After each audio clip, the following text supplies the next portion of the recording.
Oke guys, balik lagi di edisi 442 Podcast yang terbaru. Kali ini masih bareng gua Esa dan sekarang gua bersama teman-teman lagi ada di Shake Me Up, masih di sini di sektor 9 Bintaro. Jadi kalau lo mau nongkrong-nongkrong di sini tempatnya enak banget.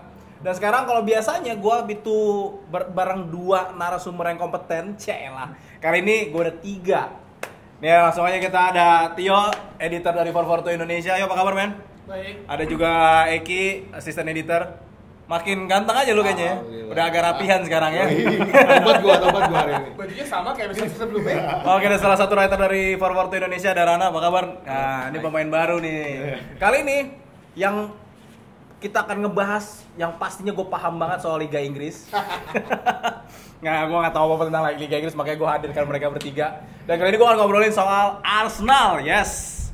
Tim yang awal-awal bagus, di pertengahan udah mulai turun lagi, sering kalah lagi. Langsung aja yuk, kenapa nih tim ini nih? Sebenarnya sindrom ini selalu terjadi sama Arsenal sih. Yoi. Selalu. Di awal musim mereka perkasa dan kemarin kita lihat mereka ada kesempatan untuk menyalip Leicester, di mana Leicester juga trennya lagi agak menurun. Yeah. Dan Arsenal ternyata tidak bisa memanfaatkan kesempatan itu, mereka kalah di Barcelona. Oke. Dia acak-acak sama bocah 18 tahun di akhir pekan sama kalah sama United 3-2. Terus gua nonton tuh, bagus banget emang. Juga kalah 2-1 sama tim yang hampir degradasi. Sekarang Swansea City lagi bermasalah. Dan akan bertemu salah satu kandidat juara North London Derby ya. Iya.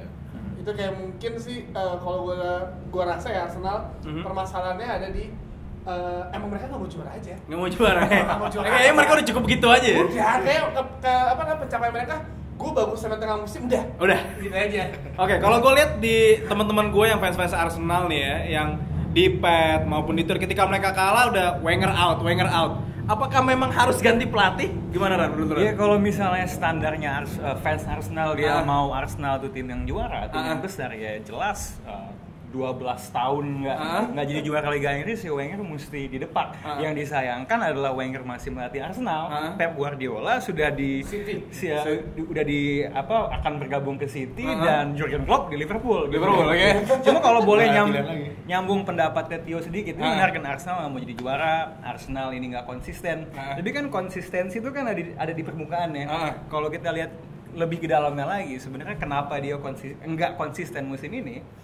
Ada 2 faktor baru. Apa tuh? Yang sebenarnya nggak identik sama Arsenal. Biasanya Arsenal tuh kalau kalah tuh dibantai sama tim-tim gede. Oke, ya United lah, Chelsea lah, siapa namanya City lah. Musim ini Arsenal melawan tim-tim papan tengah.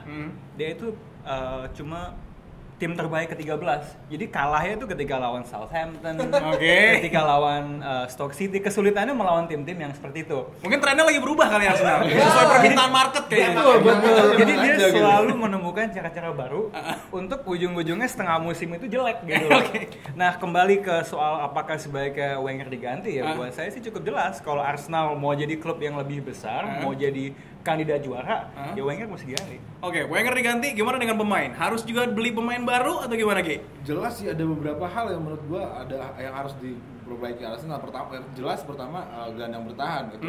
Mereka paling enggak cuma punya Coquelin doang.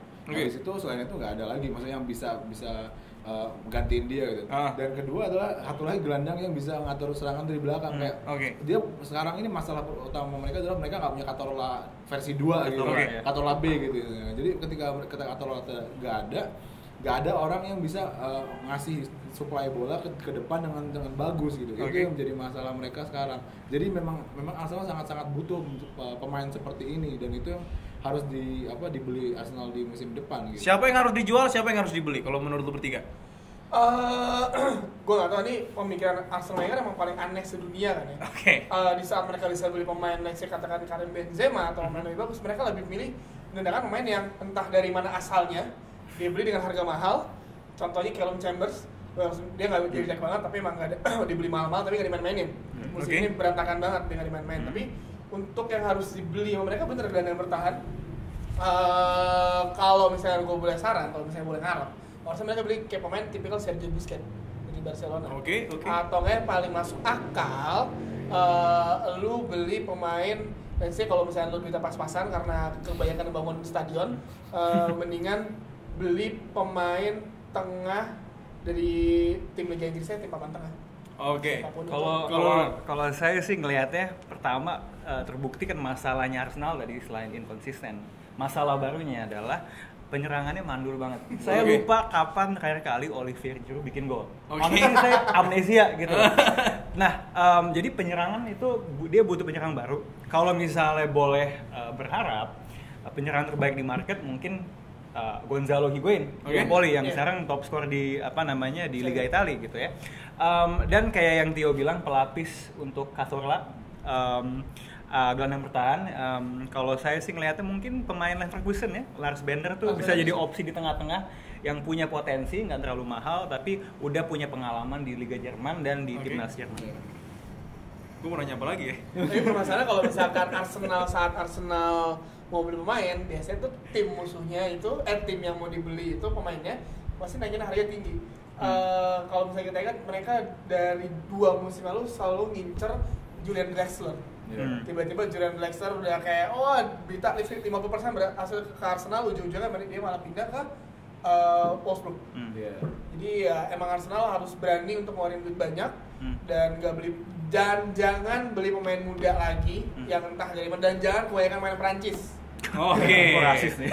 Sebenarnya sih menurut gue trennya udah mulai berubah sih. Mereka beli pemain Ozil, kemarin juga Peter Cech, mereka lebih terbuka untuk pemain-pemain yang punya kualitas, punya pengalaman gitu kan. Sebenarnya seperti itu. Tapi kembali lagi masalahnya kemarin Wenger lebih ada keras kepalanya masih ada. Kayak kemarin musim dingin sebenarnya mereka bisa nyari striker baru untuk melapisin Giroud sama Walcott gitu. Tapi dia nggak mau untuk beli pemain gelandang bertahan yang bagus, dia nggak mau juga, belinya mahal El Neni yang mungkin bagus masa depan, tapi sekarang ya who knows ya begitu.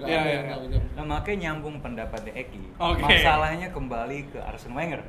Nah, kalau mungkin dulu dia bisa bersembunyi di balik alasan bikin stadion, beli pemain kalah daya belanja dibandingkan klub-klub lain. Sekarang dia udah nggak punya alasan itu. Dan kita suka menyebut kalau Arsene Wenger itu ekonom tuh jagonya apa sih? Ngeliat peluang. Nah, kalau kita lihat ini musim ini tim United jelek. Apa aja? United jelek. Chelsea startnya kurang jelek atas. City labil. Pesaingnya Liverpool nggak jelas. Musim transisi. Pesaing terbesarnya Leicester yang tampil di atas ekspektasi sama Tottenham. Jadi nggak ada peluang terbaik untuk Arsenal juara. Dan kita mesti ingat musim depan kan Pep Guardiola masuk. Makin saingan makin banyak tuh. Kalau dia ekonom ini seharusnya jadi peluang tahun ini ya. Arsenal juara. Jadi kalau misalnya Arsenal nggak juara, ya it's a failure. Wenger must go gitu loh. Emang kesempatan Arsenal juara harusnya musim ini, karena ini emang benar Rana sangat besar sekali, dan kalau misalnya kita bahas yang kita dibilang dia nggak bisa beli pemain lagi, mungkin Arsenal memang masih percaya sama pemain-pemain yang ada, pemain mudanya. Atau mereka ngirit untuk musim panas nanti beli pemain banyak. Dan mungkin mereka masih percaya, padahal strikernya kalau misalnya striker murni ya Arsenal itu cuma punya Danny Welbeck dan juga Giroud. Danny Welbeck-nya baru sembuh cedera, Giroud juga nggak nyetak gol. Emang harusnya dari bursa musim dingin kemarin harusnya udah bermain. Berarti kalau dari komentar lu bertiga nih, kesimpulannya memang masalah Arsenal cuma satu, Arsene Wenger doang. Akar permasalahan ini, jadi harus cabut. Dan yang menarik ya, Arsene Wenger itu kekuatan dia di Arsenal itu lebih gede dari Ferguson dulu di United sebenarnya. Karena ya dia berpengaruh kepada profitnya Arsenal gitu loh. Jadi ya atasan-atasannya itu senang-senang aja, target minimum dapat, uangnya banyak. Berarti ekonom sejati ternyata dibanding pelatih. Kalau tahu di penonton pertandingan di MLS itu sangat mahal. Di antara yang paling mahal Arsenal. Jadi memang intinya memang selama bos senang ya Arsenal jadi ya selama bos senang gak juara. Oke, ke depan kira-kira menurut lu bertiga Arsenal bakal kayak gimana nih? Di tengah-tengah musim yang udah mulai turun lagi, akan naik lagi atau enggak? Kayaknya kan kalau lihat contekannya kan sebenarnya kan akan berada di urutan beberapa Arsenal kan. Kalau saya sih ngelihatnya yang terbaik tuh peringkat 2 sebenarnya. Jadi lebih bagus dari tahun sebelumnya. Wenger insya Allah bakal out. Dan tetap di atas Tottenham dan tetap di atas Tottenham. Karena satu-satunya hal yang lebih jelek dari nggak juara itu di bawah Tottenham. menurut gue 4 besar ya masih maksudnya 4 besar itu posisi 4 maksudnya. Itu udah habitat mereka gitu kan. Kayak misalnya kayak kemarin udah mereka bakal juara bakal apa enggak runner up tapi kembali lagi ke posisi itu. Jadi emang sepertinya memang kayak mereka udah comfort zone Arsenal memang udah di situ aja. Udah di situ. Udah terlalu nyaman ya. Nyaman tuh priceless. Nyaman tuh priceless. Jadi kalau menurut gua kemungkinan kalau misalnya Arsenal mainnya gini-gini lagi, bisa jadi kita ngelihat Arsenal urutan 4 dan merayakan di urutan 4 kayak mereka merayakan juara. Amin. Itu udah cukup ya. Peringkat 4 udah cukup, mereka udah merayakan juara. Harapan 1 enggak juara. Sama-sama. Cuma yang membedakan memang kata-kata harapannya aja atau tidak ya. Oke lah, kita ngomongin Arsenal yang mesti intinya adalah Arsene Wenger itu udah harus cabut kayaknya. Intinya udah harus cabut. Banyak pemain pelatih bagus di luar sana kok. Oke kalau gitu. Thank you banget nih Rana, thank you banget Ki. Yo, thank you banget. Oke guys, itu tadi obrolan gue bareng dedengkot sepak bola dari Forwarto Indonesia soal Arsenal. Memang intinya emang pelatih Arsenal emang harus cabut, intinya itu aja sih. Sekian dari gue di edisi podcast Forwarto Indonesia. Gue Esa, I'm signing out. Bye.